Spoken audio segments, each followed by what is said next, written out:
In today's video, I'm going to teach you how to use index match formula in Microsoft Excel. Index match is a powerful way to look up values in a table without the limitations of older functions. It lets you search in any direction and keeps working even if you insert or move columns. Here's how to set it up clearly and confidently.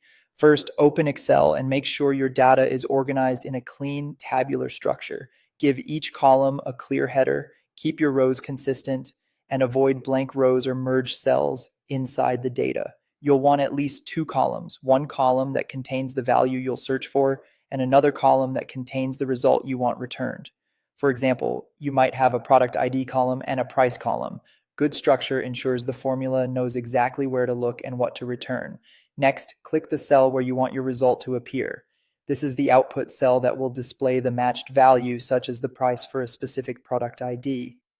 Choosing this cell first helps you build the formula in place and see the result immediately.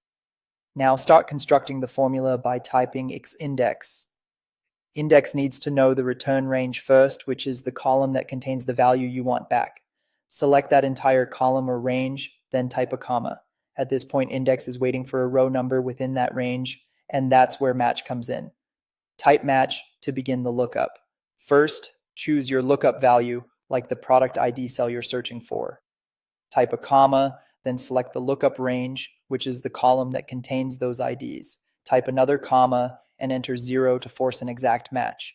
Close the match parenthesis, then close the index parenthesis. The complete pattern looks like Exel index return range, match, lookup value, lookup range, 0.